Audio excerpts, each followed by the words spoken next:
Meus queridos irmãos, nobres obreiros, vos cumprimento com a paz do Senhor Jesus Cristo. É uma alegria, é um privilégio, mais uma vez, estarmos aqui para levar a preciosa palavra de Deus e, com a ajuda dele, nós chegamos à 13ª lição deste terceiro trimestre de 2022.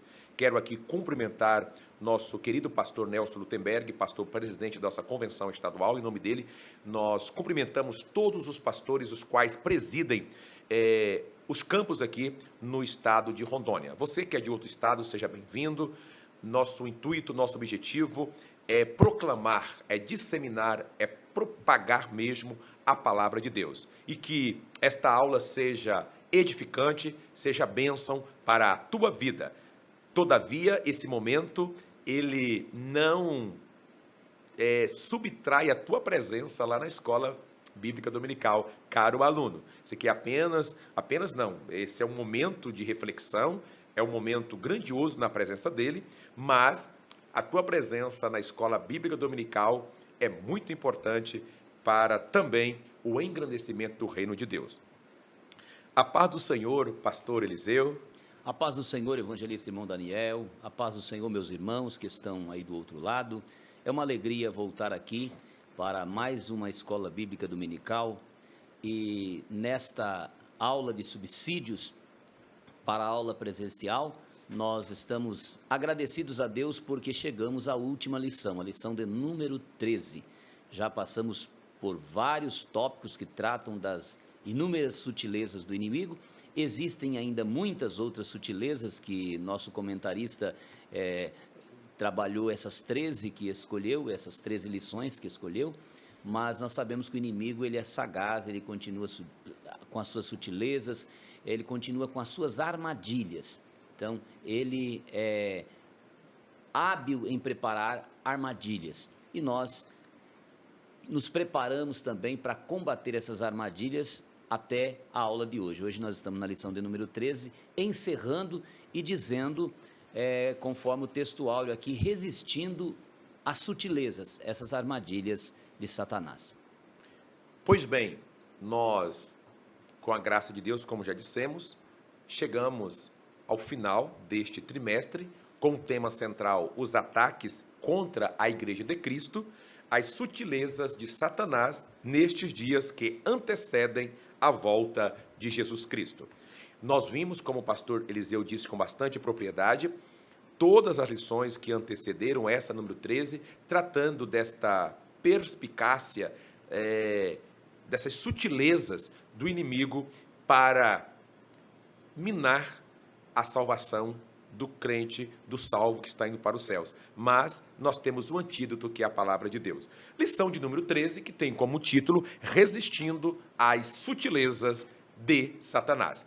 E o texto áureo, o texto ouro da lição, é Tiago, capítulo 4, e o versículo de número 7. Tiago, capítulo 4, e o versículo 7 vai dizer assim: sujeitai-vos, pois, a Deus, resisti ao diabo e ele fugirá de vós. Você resiste, não é você quem vai fugir, é ele que vai fugir de você. Pastor Eliseu, para corroborar com o texto áureo, nós temos a verdade prática. A verdade prática fala assim: a submissão a Deus é a forma mais poderosa de resistir ao diabo. Interessante essa verdade prática. Muito bom mesmo. E a leitura bíblica em classe, aqui no livro ou na epístola em apreço, Tiago, capítulo 4, e nós vamos ler os versículos 4, 5, 6, 7, 8, 9 e 10. O versículo 4 diz assim: adúlteros e adúlteras, não sabeis vós que a amizade do mundo é inimizade contra Deus? Portanto, qualquer que quiser ser amigo do mundo, constitui-se inimigo de Deus. Ou cuidais vós que em vão diz a Escritura, o Espírito que em nós habita tem ciúmes. Antes dá maior graça. Portanto, diz, Deus resiste aos soberbos, Dá, porém, graça aos humildes. Sujeitai-vos, pois, a Deus, resisti ao diabo, e ele fugirá de vós. Chegai-vos a Deus, e ele se chegará a vós. Limpai as mãos, pecadores, e vós de duplo ânimo, purificai o coração. Senti as vossas misérias, e lamentai, e chorai. Converta-se o vosso riso em pranto, e o vosso gozo em tristeza.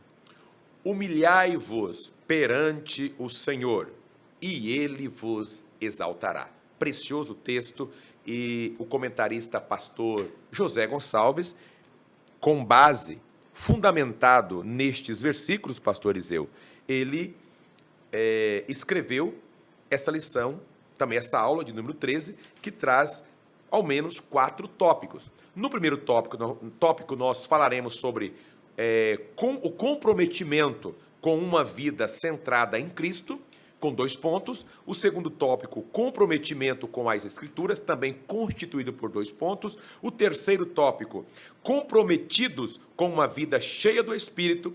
E o quarto tópico, comprometimento com a igreja local.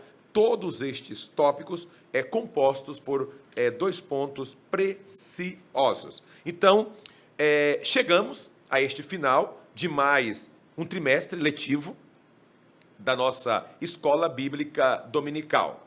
Meus queridos, e nós percebemos que ao longo de todas as exposições destas lições, nós conseguimos ter a noção de como o inimigo é sutil. Nós já sabíamos disso, mas as lições elas vêm justamente para quê? Para ratificar, para que nós nos fortaleçamos, né, pastor Eliseu, neste quesito. Então nós vimos todas as sutilezas de Satanás contra a igreja. Nós vimos também que essas sutilezas que tentam atacar a igreja, elas tanto tentam atacar a igreja por dentro quanto por fora. E é justamente nesta última aula que nós trataremos deste tema, resistindo às sutilezas de Satanás. O verbo aqui, ele encontra-se no gerúndio, que é uma continuidade, não é resistir ontem, resisto hoje, resistirei amanhã. Não, isso deve ser uma contínua observação em nossas vidas, ou seja, um contínuo exercício de resistir, porque o inimigo não é bobo, ele é sagaz, porque ele é o arqui-inimigo de Deus, e como arqui-inimigo de Deus, ele sempre usou pelo menos 2 táticas para tentar combater o povo de Deus, e cada crente individualmente. Quais são essas 2 frentes de ataque? O ataque externo, que é pelo emprego da força, e também o ataque interno, que ele usa por meio das sutilezas. E ele sabe que por meio das sutilezas ele terá êxito. Mas o sangue de Jesus Cristo, que liberta o homem e que purifica-nos de todo o pecado, está conosco, e com a vida centrada nele, em Cristo, lendo as Sagradas Escrituras, consagrando, jejuando e orando, nós venceremos todos os ardis impetrados por Satanás, que é o nosso inimigo, e pelo diabo, que é o nosso tentador. Então, pastor Eliseu, nessa introdução, nós vamos falar, já exposto aqui, veremos como a igreja ela pode resistir a essa sutileza de Satanás. Agora, pastor Eliseu, fazendo aqui uma rápida retrospectiva de todas as lições as quais estudamos, o que ficou então claro para nós, enquanto igreja do Senhor, frente a todos estes ataques do inimigo? Nós pudemos perceber que o inimigo utiliza as suas armas, mas que nós podemos utilizar e devemos utilizar as nossas, aquelas que estão em Efésios capítulo 6. Capacete da salvação, espada do Espírito, couraça da justiça, cinto da verdade. E entendemos que vivemos numa sociedade líquida, uma sociedade em que os pensamentos, a cultura, as ideologias, a mentalidade dos que buscam trazer ciência tentam desconstruir, tentam apresentar inovações que acabam trazendo uma mistura. Então a Bíblia apresenta através de Jesus uma parábola onde um homem plantou trigo, mas à noite veio o diabo e semeou joio e virou uma mistura. Jesus também disse: tomem cuidado com o fermento dos fariseus. Isso trata de uma mistura, trata dessa união com o mundo. Então, durante estas aulas, nós percebemos que o inimigo ele vem chegando de levinho, sutileza significa isso, vem chegando com sapatinho de algodão, aos pouquinhos com uma cara de anjo, e quando o cristão ou a igreja menos espera, ele já está morando dentro de casa.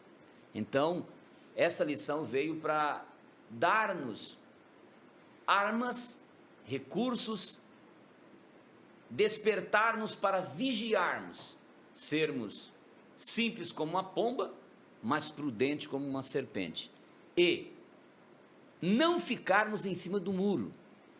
Nós precisamos defender a obra de Deus.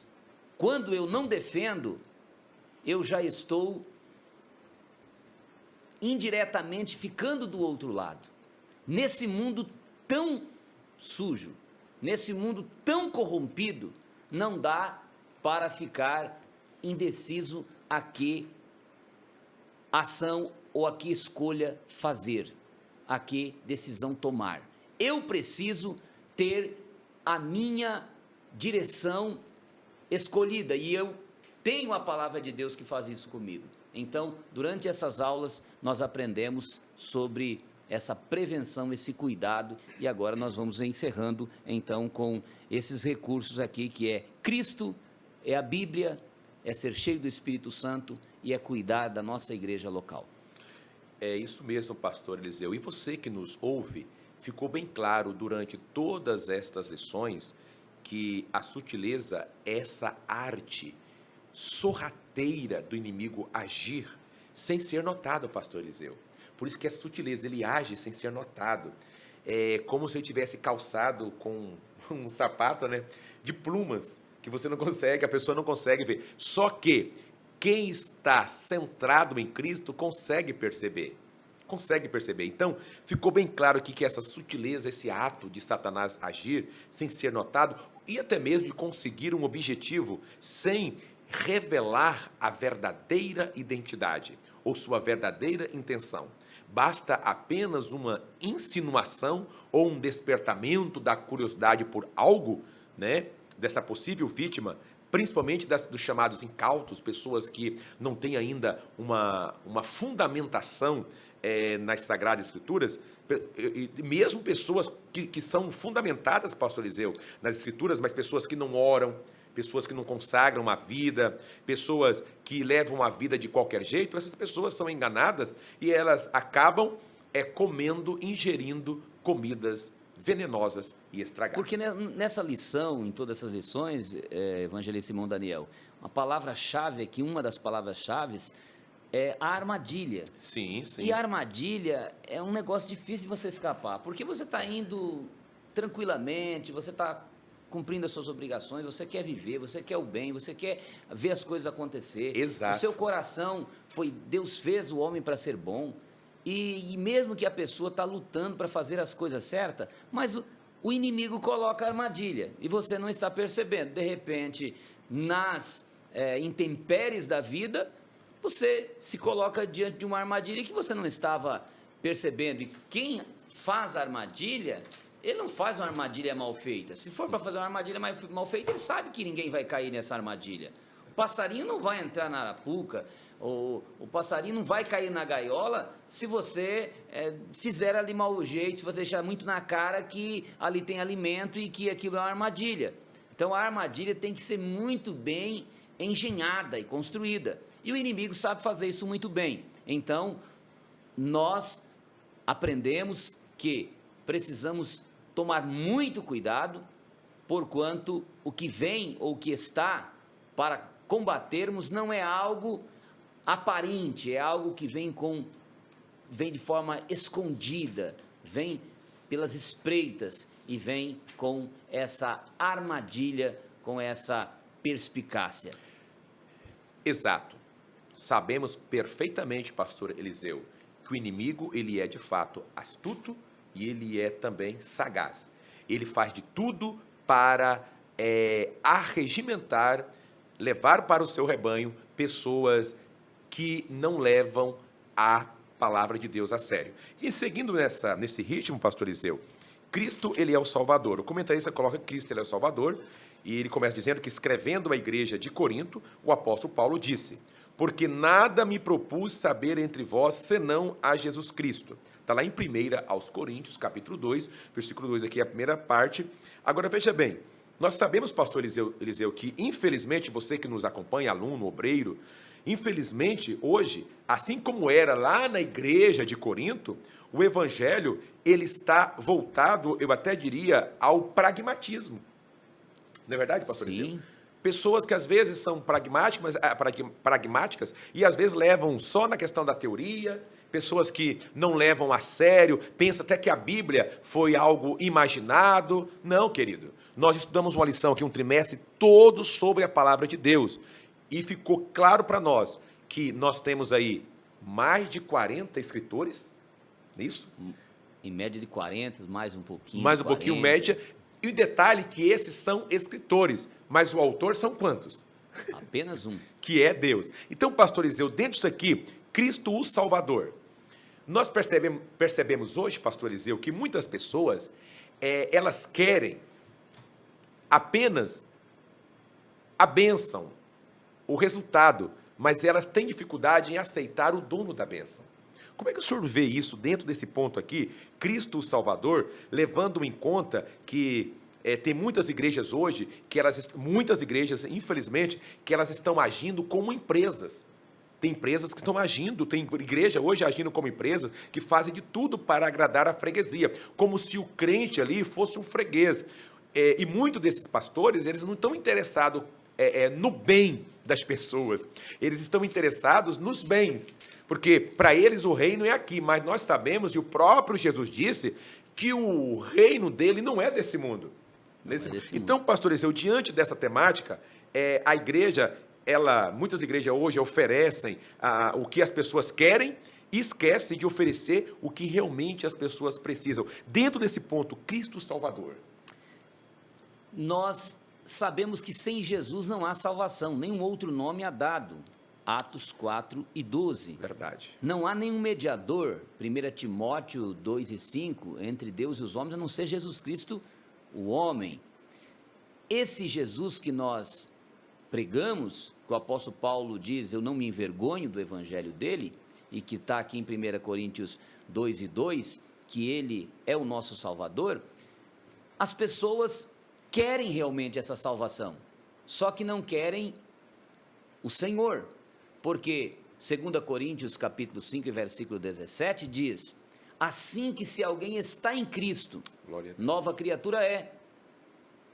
Alguém está em Cristo, só que eu estar em Cristo não é tão simples. Às vezes eu quero Cristo em mim, é uma coisa, Senhor, vem morar no meu coração. E como Jesus quer morar no nosso coração? Colossenses 1:27 vai dizer que Jesus nos salvou, nos libertou, e agora Ele veio para revelar um mistério que estava oculto em todos os tempos. Que mistério era esse? Aí diz, a saber, Cristo morando em nós. No Antigo Testamento, Deus visitava as pessoas, mas ser morada de Deus, isso acontece depois que Jesus morre e ressuscita. Agora, Jesus ressuscitou, Deus-nos o poder ou a oportunidade para que nós sejamos moradas dele. E isso é maravilhoso, você ter o Criador dos céus e da terra morando em você, te protegendo, te livrando e te conduzindo para o céu. Mas na hora de renunciar, aí as pessoas não querem. E Jesus diz, se alguém quer seguir após mim, ou seja, se alguém quer que eu seja dono da sua vida e more na sua casa, no seu corpo, que é o templo do Espírito Santo, então você tem que seguir após mim. Renuncie-se a si mesmo, aquele que não deixar pai, mãe, irmãos, aquele que amar a sua própria vida mais do que a mim, não é digno de mim. Então, isso é o que as pessoas não querem. E nós vimos nas demais lições, evangelista irmão Daniel, esta sutileza, principalmente na lição passada, a lição de número 12, o holismo, onde as pessoas querem salvação, querem as bênçãos espirituais, mas a renúncia, ou pagar o preço, ou servir a Deus, não, ter o Senhor como Senhor, não. E aí, Jeremias 33:3, Deus diz assim, Jeremias, eu sou o Senhor é o meu nome. Verdade. Clama a mim, responder-te-ei e anunciar-te-ei coisas grandes e firmes que não sabes. Ou seja, tem muitos senhores na terra, mas o Senhor dos senhores é Deus. Se eu quero Ele morando no meu coração, eu preciso aceitar também que Ele seja Senhor. E quem é Senhor? Nós não temos muito costume com senhores aqui na nossa cultura, porque nós não somos da época do feudalismo, né? Feudalismo, senhor. Nós não somos de outras épocas, da própria época de Jesus, onde havia os senhores que tinham seus escravos. Então, a gente não é muito acostumado, mas nós temos patrões. Temos os patrões. E quando a gente trabalha numa empresa, o patrão fala, vai, tem que ir, vem, ó, faz isso para mim, faz aquilo. É um estilo Senhor. O Senhor, ele é aquele que vai dar a ordem e nós vamos obedecer. É aquele que manda. É aquele que governa, é aquele que está acima. Então, vivemos uma sociedade que não quer ter ninguém acima, quer que todos sejam iguais. O texto vai dizer, então, concluindo aqui, nós temos Cristo como Senhor e como Salvador. Quando se aceita Jesus, deve-se aceitar a Jesus como Senhor e Salvador, não é só como Salvador. É isso mesmo, pastor Eliseu. Veja, meus queridos, quão precioso, né, ensino nós extraímos daqui. Claro que a palavra-chave dessa lição é resistir, e o pastor Eliseu citou uma lição passada, e eu me reporto também a lição de número 9, quando nós estudamos sobre a sutileza do movimento dos desigrejados. E geralmente as pessoas desigrejadas, pessoas que não querem ir ao templo, comungar aquela fé junto com os irmãos, eles aceitaram Jesus só como o seu Salvador. Essas são pessoas alheias a essa postura de estar submissa a um Senhor. Vejamos, eu citei aqui que existem muitos púlpitos hoje, isso é verdade, onde a verdade não o que realmente precisam ouvir, as pessoas estão ali aos cultos, indo aos eventos, e quem está à frente oferece aquilo que a pessoa quer, e não o que a pessoa realmente deseja ouvir. Então, nessa toada aí, os púlpitos acabam oferecendo um evangelho ao gosto da freguesia, pastor Eliseu. Não como que a pessoa precisa ouvir, né? Não o que a pessoa precisa, mas é aquilo que ela quer. É aquilo que ela quer. Então, como se o evangelho... Isso aqui é como se o evangelho de fato fosse um produto e que fosse colocado na prateleira. Comercial. Eu vou pegar isso aqui não está muito forte, então eu vou para a segunda prateleira. E na verdade não é isso. A maioria dos programas evangélicos, não são todos, mas uma grande parte deles que circulam aí nas mídias, está perdendo essa centralidade da cruz de Cristo. Evangelho sem cruz não é evangelho. É preciso que seja um evangelho cristocêntrico e deixar o antropocentrismo de lado. Antropos, o homem no centro. Não, precisamos centrar na verdadeira palavra de Deus. Acredito, pastor Eliseu, ficou bem claro aqui, já nesse ponto 1, né? Cristo Salvador e Cristo como nosso Senhor. Por quê? Porque a morte de Cristo, ela não é uma doutrina, eu diria assim, periférica do cristianismo, mas é a própria essência. Então, a cruz de Cristo não é um apêndice, ela é o núcleo, ela é o centro, ela é o eixo, ela é o âmago, ela é o principal, a porta principal do cristianismo. E nós concordamos aqui com o pastor José Gonçalves, quando ele afirma que, abrem aspas, quando um cristão ou igreja local esfria ou se afasta da fé, Cristo é logo tirado do centro. Outras formas de culto, como filosofias e ideologias, passam a ganhar espaço quando Cristo deixa de ser o centro da vida. Então, aí fecham-se as aspas. As escrituras são claras. Está lá em Atos, quando Lucas escreve Atos capítulo 4 e o versículo 12. Ele fala, não há outro Salvador além de Cristo. Apocalipse capítulo de número 5 diz, ninguém podia abrir o livro, nem olhar para o livro. E João chorava muito, era uma cena estranha para ele. Ninguém ser digno de abrir o livro. Então veio um anjo forte e disse, por que você chora? Olha ali quem pode abrir o livro. E ele então vê Jesus que veio levantando e pisa firme, vai até o que está assentado e pega o livro e começa a abrir os seus 7 selos. Ele não só podia olhar para o livro, mas ele podia abrir. Porque ele é digno. Cristianismo sem Cristo não existe. Caminhar para o céu sem Jesus não existe possibilidade. Tudo se torna perdido. O apóstolo Paulo vai dizer assim, a nossa fé se torna vã, e ele diz assim, eu que sou um homem que tenho entregue a minha vida para o serviço do Senhor, seria um dos mais miseráveis dos homens. É verdade. Ficou claro, pastor Eliseu, que Jesus ele não é salvador daqueles que ainda não se submeteram a ele como Senhor. Jesus ele é apresentado no Novo Testamento pelo menos 22 vezes como Salvador e ao menos 650 vezes como Senhor. Para ver como que há uma diferença muito grande tê-lo como Senhor e a maioria quer como Salvador. Portanto, a grande ênfase, meus queridos, e tudo isso aqui do Novo Testamento está nesse senhorio de Cristo. Então não adianta querer o milagre, mas não aceitar o dono do milagre.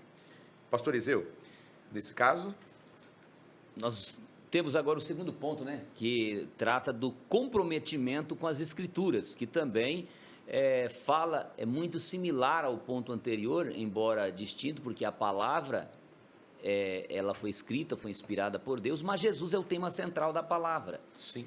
Então, muitas pessoas hoje estão, evangelista irmão Daniel, professor que está aí do outro lado, irmãos que têm o carinho de nos assistir, muitas pessoas estão pensando que a Bíblia é como qualquer um outro livro, estão tirando o valor da Bíblia, pensando que ela seja, ou considerando ela como meramente humana, dizendo, a Bíblia contém a palavra de Deus, mas ela não é toda a palavra de Deus.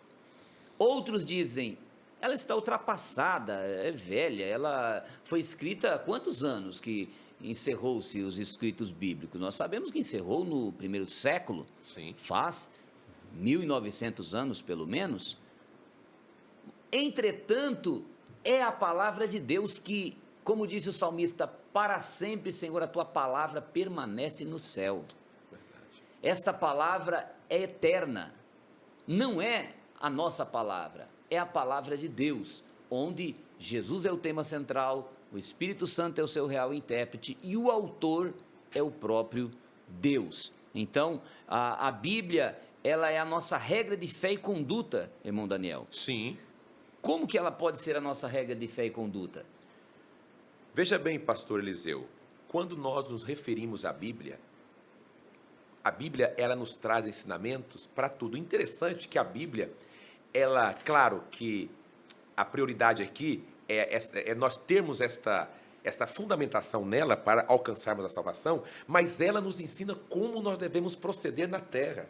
Como eu devo proceder com meu vizinho, como eu devo proceder em comunidade, no meu trabalho. Percebe isso? A Bíblia ela é uma regra de fé e conduta, porque a Bíblia Sagrada, por que ela é nossa regra de fé e conduta? Primeiro, porque ela é um mapa que nos conduz aos céus. Ela é um mapa.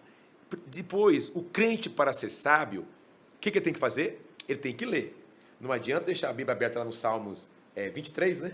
23, 91. 91. E às vezes a pessoa chega lá, está até empoeirada, só que está ali aberta como um amuleto. O povo de Israel, em muitas ocasiões, o povo de Israel usou a arca como um amuleto, não é verdade?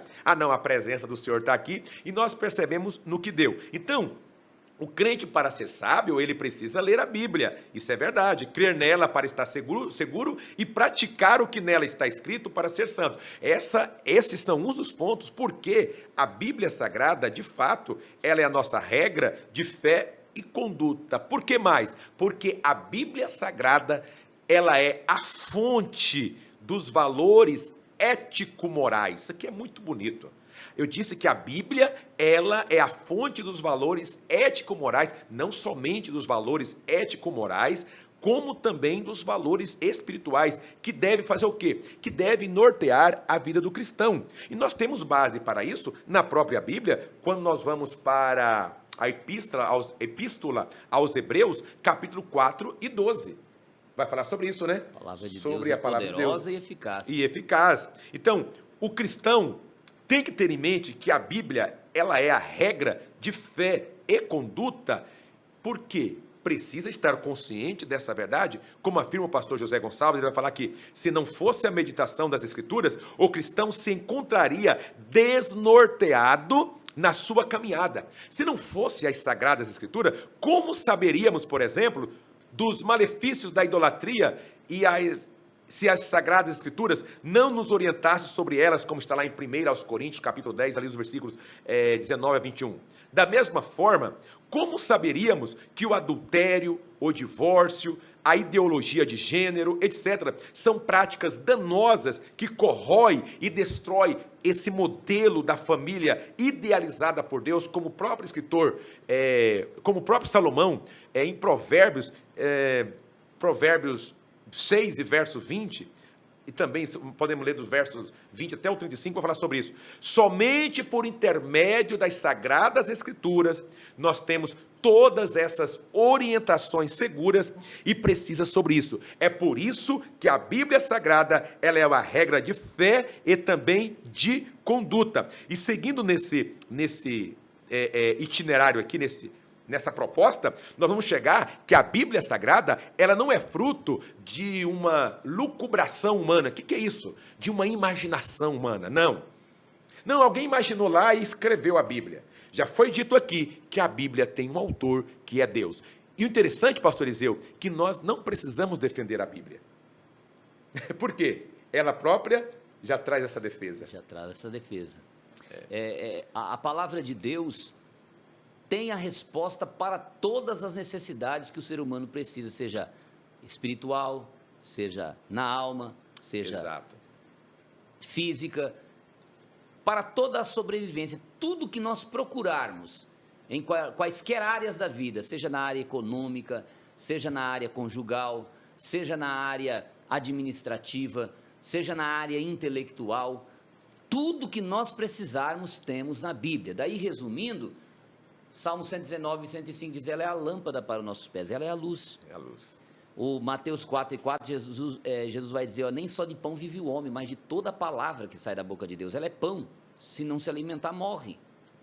A Bíblia é a água, se não beber dela, morre de sede. Aí, também vai dizer, por exemplo, em Efésios 6,17, que ela é a espada que o Espírito Santo usa. Então, é o manual do crente. Eu tenho várias armas, mas eu preciso ter a Bíblia como uma espada.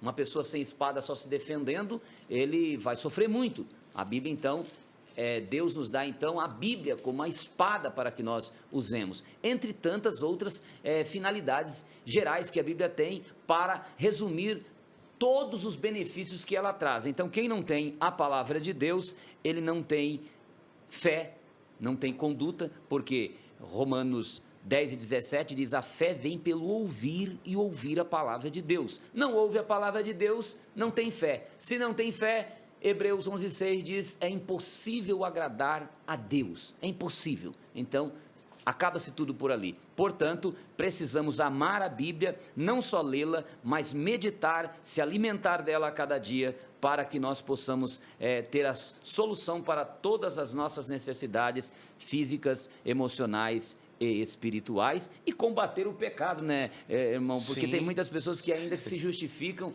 eu errei sem saber. A Bíblia ensina como você evitar o pecado, embora já Deus colocou dentro em nós uma consciência que muitos pecados as pessoas cometem, eles cometem no corpo, mas na alma e no espírito já cometeram há tanto tempo e querem se justificar. Mas mesmo para aquelas pessoas que estão muito fracas, a Bíblia vai ensinando os detalhes, como prevenir-se contra o pecado. Pastor Eliseu e os profetas, eles tinham uma noção muito esclarecedora com referência às Sagradas Escrituras. Então, o que eu tenho a dizer para fechar essa parte aqui? Que no verdadeiro sentido do termo, a Bíblia, ela é a palavra de Deus. Ela não contém. E como o pastor Eliseu mesmo disse, não basta apenas ler, mas pelo menos acompanhar os 2 próximos verbos. Quais são? Ler. Quais são os próximos? Depois de ler, estudar e meditar. O salmista Davi disse: escondi a tua palavra no meu coração para eu não pecar contra ti.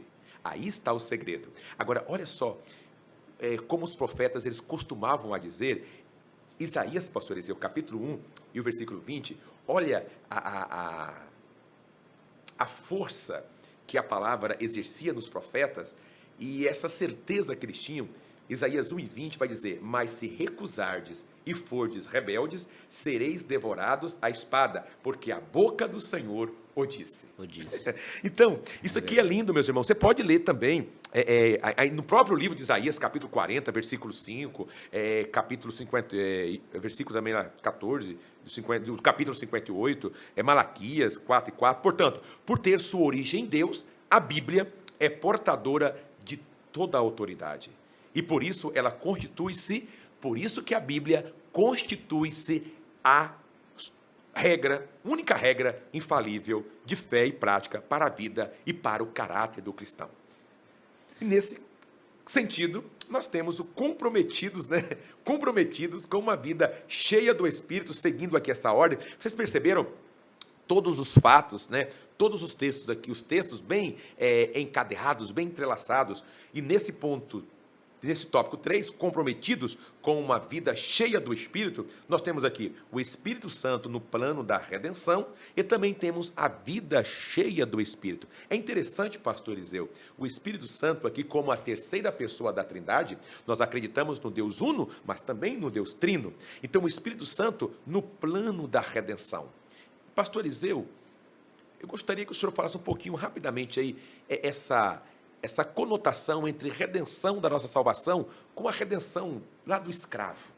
Existe algo aí bem sinônimo na época de resgatar o escravo e a nossa salvação também. Sim, tem as palavras no original, né? Sim. Agorazou, exagorazou, lutrou, ou seja, comprar no mercado escravo, tirar do mercado escravo e dar liberdade para ele. Então Jesus fez isso com a gente, ele comprou-nos lá no mercado escravo, que estávamos como escravos, tirou-nos de lá e disse assim: agora você está livre. E aí, ainda além do lutrou de deixar-nos livres, ainda ele falou: vou dar uma casa para vocês. E aí agora está preparando, falou: vou preparar-vos lugar. Então, é maravilhoso. Pastor Eliseu, você me fez lembrar que o nosso Deus foi diferente, totalmente diferente da princesa Isabel, que no dia 13 de maio de 1888, quando ela assinou a Lei Áurea, né? Imagina só, no outro dia, eu sou teu escravo, eu chego na tua casa lá e você fala: não, você está livre. Mas ao mesmo tempo eu penso: mas eu estou livre, ótimo, mas para onde eu vou?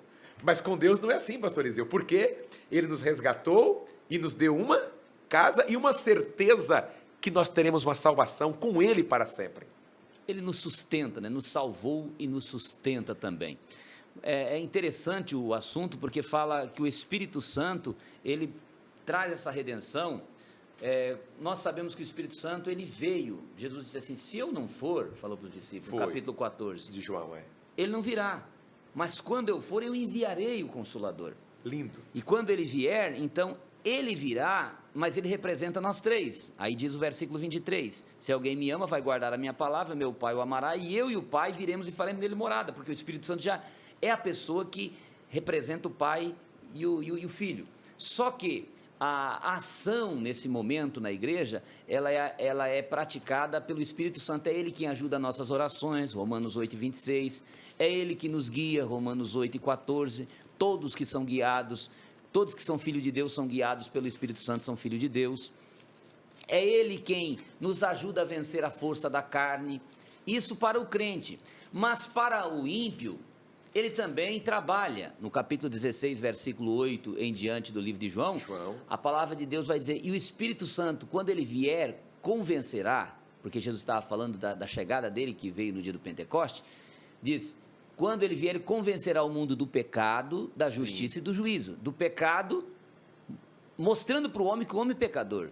Da justiça, que Deus é justo, que não adianta questionar, porque Deus é absolutamente perfeito. E do juízo, que não escapa, o ser humano vai passar pelo juízo se ele não se arrepender. Então, vem e convence o homem dessas três coisas. E nos ajuda a vencer as forças da carne. Por isso diz em Gálatas capítulo 5, versículo 16, andai no Espírito e não cumprireis os desejos da carne. Então, quando nós andamos no Espírito, nós conseguimos renunciar, nós conseguimos deixar debaixo dos nossos pés todas aquelas obras da carne, que são 16 obras da carne que tem ali, e ter em nós o desenvolvimento dos frutos do Espírito, que é gozo, amor, gozo, paz, longanimidade, benignidade, bondade, fé, mansidão, temperança. Então, o Espírito Santo, ele veio para abençoar, e quando nós nos comprometemos com ele, nós deixamos ele nos guiar.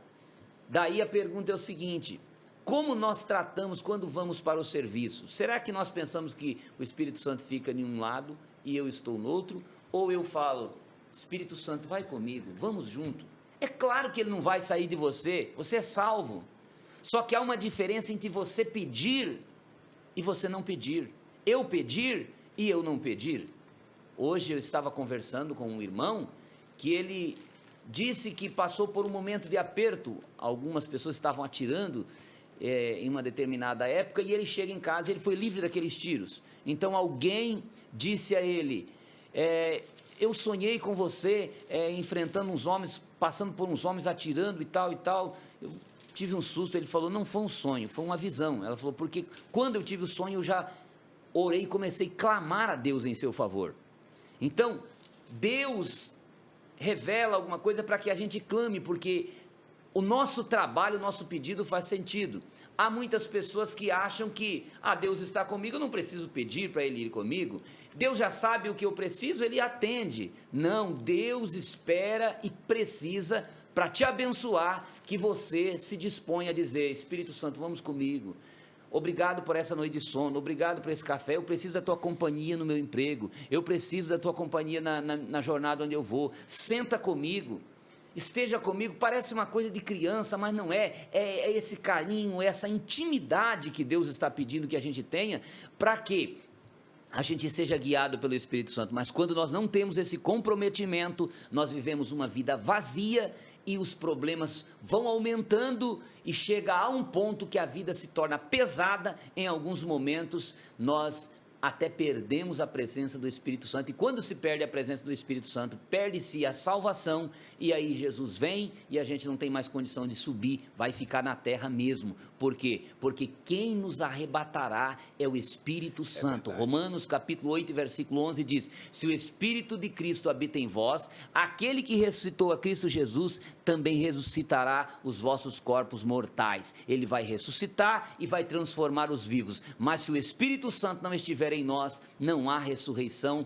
para o tal, e nem transformação também para o tal. Precisamos dele, e teremos sim, se nós contarmos com ele, e como diz o segundo subponto aqui, evangelista irmão Daniel, uma vida cheia do Espírito Santo, sim, que é o que está lá em Efésios capítulo 5, dizendo, vede prudentemente como vocês estão andando, não sejam nécios, ou seja, não sejam retrógrados, não sejam pessoas atrasadas, mas vejam como estão andando. Diz assim, desperta tu que dormes, levanta-te do meio dos mortos, de entre os mortos, e Cristo vai te esclarecerá. E diz ainda, remindo o tempo por quantos dias são maus, e não vos embriagueis com vinho. Ou seja, não viva só de lazer, não viva só braços cruzados, tranquilo, como se você não estivesse numa viagem, como se você não fosse um peregrino nessa terra. Diz, Não embriagueis com vinho em que há contenda, mas enchei-vos do Espírito Santo. O segredo para nós pregarmos o Evangelho, o segredo para nós resolvermos os nossos problemas de forma fácil, o segredo para nós termos respostas às nossas orações é o Espírito Santo. Quantas pessoas que pararam de orar porque já não ouvem bem, estão com deficiência auditiva de ouvir a voz do Espírito Santo, e aí o Espírito Santo pede para que ele ore, fala com ele para que ele ore, mas ele não consegue orar mais. Romanos 8:26 diz: da mesma maneira, o Espírito Santo ajuda a nossa fraqueza, porque nós não sabemos como pedir, mas ele intercede por nós com gemidos inexprimíveis. Tem pessoas que não conseguem gemer, não conseguem derramar uma lágrima, e querem que o Espírito Santo ajude ele com gemidos inexprimíveis. O Espírito Santo, às vezes, batalha muito conosco pelas nossas dificuldades, incredulidade. Então a recomendação é o que está em Efésios 4:30: não entristeçais o Espírito Santo, no qual estáis selados para o dia da redenção. O Espírito Santo é o selo do arrebatamento. Glória a Deus. Ficou bem claro aqui, nesse ponto, pastor Eliseu, que sem a ajuda do Espírito Santo é impossível o crente alcançar a vitória da sua salvação. Sem a ajuda do Espírito Santo, o crente não tem essa capacidade de viver uma vida de santidade diante desse mundo hostil, onde a presença do pecado, de fato, é uma presença pululante, uma presença constante. O pecado está em todos os lugares. Então, essa capacitação para a santidade permite o quê? Ao cristão viver uma vida cheia do Espírito Santo, como já foi bem dito aqui, Efésios capítulo 5, versículo 18 a 21. Desta forma, pastor Eliseu, linkado a esse ponto também, nós temos o comprometimento com a igreja local, ou seja, a igreja como o corpo de Cristo e o lugar e a importância de cada membro na igreja. Comprometimento com a igreja como o corpo de Cristo. Interessante que a igreja ela é comparada também como uma família. A um exército, a igreja também é comparada a um templo, a uma noiva, porém... A lavoura, né? A lavoura. Só que o apóstolo Paulo, ele tinha uma figura predileta para a igreja, que é o corpo, né? Paulo usou muito isso. Então, Paulo ele tinha uma figura predileta para descrever a igreja, que é o corpo. Então, por que Paulo ele tem essas predileções por essa figura?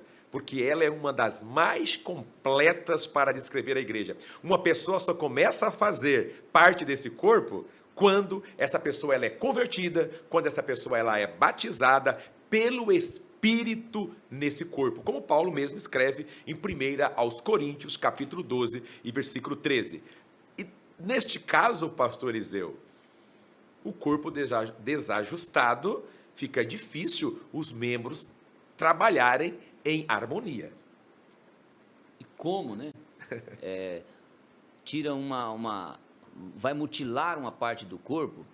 Há outras figuras que tira-se um galho de uma árvore, porque a igreja também é comparada a uma árvore onde Jesus é o tronco e nós somos os ramos. Tal. De qualquer maneira, perde-se uma parte. Mas se for uma lavoura, às vezes surge ali um pezinho tira um aqui, outro ali, e ainda parece que o prejuízo é menor. Mas o corpo, se você tirar um dedo, que prejuízo? Se tirar uma unha, prejuízo. Vai ficar sempre olhando, está faltando aquela unha. Qualquer coisa que faltar no corpo. Então, o corpo, ele procura, todo o corpo procura se manter. Ninguém quer perder nenhuma unha. Ninguém. Então, se nós somos uma igreja unida, nós não queremos perder ninguém. Nós vamos lutar com todas as nossas forças para que cada parte se mantenha ali e que cada parte esteja sadia. E Deus faz questão disso, né? Tanto é que quando o povo de Israel saiu do Egito, Deus disse que não era para deixar nenhuma unha lá do Josué. Do José. Do José. Lá o Moisés falando com o faraó, né? Então, que não era para ficar nenhuma unha. Isso tem uma conotação com essa aula nossa aqui. Exatamente. Ele faz parte de cada unha, por mais que são 20, mas se faltar uma... Ele falou, fica as crianças. Falou, não fica criança não. Então deixa só os velhos, o que os velhos vão fazer? Também não fica não. Nenhuma unha. Não fica nenhuma unha.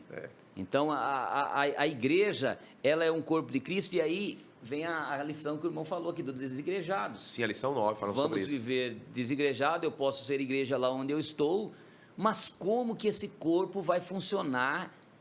Uma parte em um canto, outra parte em outro.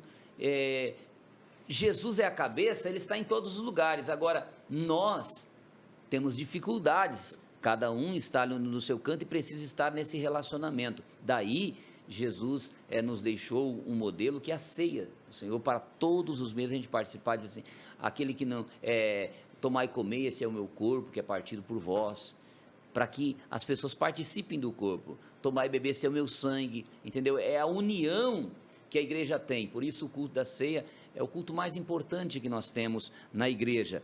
E a igreja, repetimos aqui, ela é um organismo vivo. Além da organização que ela tem, com seus documentos, com o estatuto, regimento, ela tem essas questões que uma instituição humana também tem.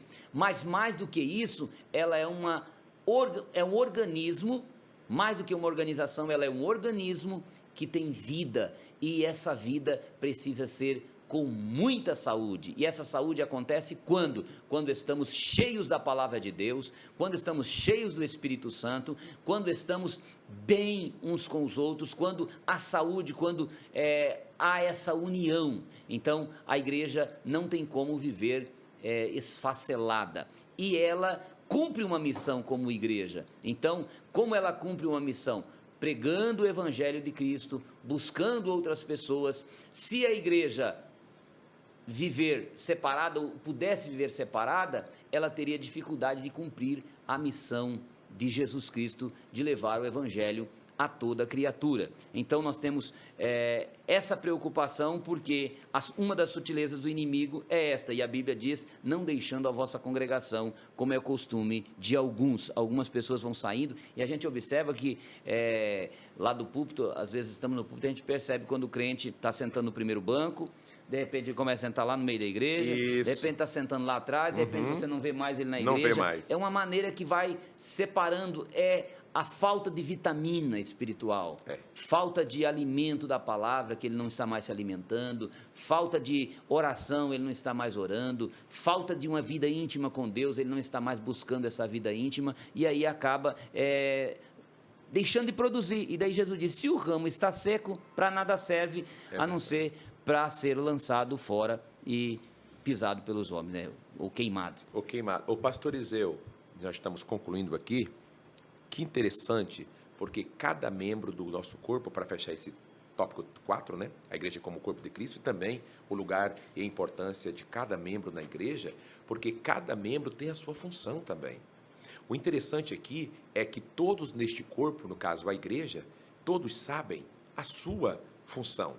O corpo físico, biologicamente falando, precisa das diversas funções aqui dos membros para sobreviver. E Paulo, 1 Coríntios 12, versículos aqui 15 a 19, vai falar sobre isso. Então, veja bem, um membro, ele serve ao outro e todos trabalham em harmonia para uma finalidade. Qual é a finalidade? Justamente para o benefício e edificação do corpo. Agora, para fechar aqui, olha só essa parte. Imagine que você esteja com fome e você esteja caminhando pela estrada e vê um pé de manga.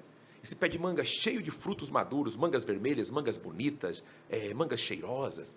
Veja que o olho vê a manga. No entanto, não basta o olho ver. Você tem de usar a mão para pegá-la. Então, essa metáfora, para entendermos.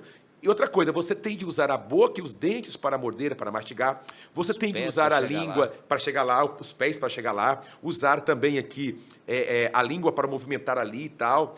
Você tem de usar o esôfago para engolir. Você tem de usar o estômago para triturar. Você tem de usar o fígado para jogar a bilis ali. Você precisa de toda uma máquina funcionando para que aquela manga ela possa nutrir você e atender a sua necessidade. Assim também é a igreja. Paulo era, de fato, um grande sapiente, né? Um grande mestre. Então, assim também é a igreja. Ela é um corpo e cada membro da igreja, cada membro, assim como o corpo humano, cada um desses membros possui, de fato, a seu lugar e a sua função para exercer, conforme 1 aos Coríntios, capítulo 12 e o versículo 27. Então, é isso. Precisamos andar em harmonia, cada membro do nosso corpo trabalhar de uma forma harmoniosa, assim como no corpo biologicamente falando, na igreja. Pastor Eliseu, a mim, você do outro lado, para que a igreja do Senhor continue caminhando. Como é maravilhoso, né, irmão Daniel? A nossa conclusão diz assim: chegamos ao final desta lição e do trimestre. Nosso propósito foi mostrar os ataques sutis de Satanás contra a igreja e destacar as estratégias para o povo de Deus permanecer firme na resistência contra o adversário. Sabemos que os dias são difíceis, mas o Espírito Santo é o guia e o auxiliador da igreja. Que Deus nos abençoe, né, irmão Daniel, a vivermos todos esses preceitos, essas regras bíblicas, e a verdade prática. Ela trouxe uma palavrinha lá que nós falamos no início, fala assim: a submissão a Deus. Exato. É a forma mais poderosa de resistirmos aí essas sutilezas. Submissão a Deus em tudo. Aí vem 1 Pedro capítulo 5, dizendo humilhai-vos debaixo das potentes mãos de Deus, para que a seu tempo vos exalte, lançando sobre ele toda a vossa ansiedade, porque ele tem cuidado de vós. Vigiai, porque o diabo, vosso adversário, anda em derredor de vós, rugindo como leão, buscando a quem possa tragar. Mas resisti-lhe firme na fé, porque os mesmos sofrimentos estão se cumprindo entre todos os vossos irmãos no mundo. Daqui a pouco nós não estaremos mais aqui, mas estaremos com a coroa da vitória. E daí diz em Apocalipse, diz: ao que vencer será coroado, ao que vencer receberá uma pedra branca, ao que vencer será vestido de vestes brancas, ao que vencer comerá da árvore da vida que está no paraíso de Deus. Então, é preciso vencer, não é somente aceitou Jesus e pronto, não precisamos vencer todas essas sutilezas, e Deus está conosco. Que Deus abençoe cada pastor, cada professor que carinhosamente acompanha aqui essas aulas, e que Deus te dê graça para trabalhar lá em sua sala e apresentar, manifestar a bênção de Deus, a graça de Deus aos seus alunos, que, como nós todos, precisamos desta misericórdia, dessa bondade de Deus para chegarmos até o dia final. Pastor Eliseu, ficou bem claro então que nós aprendemos nesta lição como devemos resistir às sutilezas de Satanás. Interessante, ele não é para ser temido, mas para ser resistido. Disse o apóstolo Tiago: resisti ao diabo e ele fugirá de vós. Tiago 4:7. Somente quem se submete ao Espírito Santo, como o pastor colocou, pode resistir ao diabo. Os dias são difíceis, mas o Espírito Santo, de fato, é o guia e o auxiliador da igreja. Obrigado, nós somos gratos aqui, pastor João César, pastor Eliseu e eu, pelo comprometimento de vocês, pela paciência conosco durante todo esse trimestre, de ter aprendido aqui estas preciosas lições. O quarto trimestre já às portas, né, pastor Eliseu? As portas. Então já as portas, e nós estamos aqui com um tema muito bom para o próximo trimestre, que nós vamos falar sobre a justiça divina, a preparação do povo de Deus para os últimos dias no livro de Ezequiel. São preciosas lições comentadas pelo pastor Ezequias Soares. Que Deus em Cristo Jesus te abençoe. Abençoe tua casa, abençoe a tua família, e que as potentes mãos dele sejam sobre todo o teu proceder aqui nesta terra. Amém.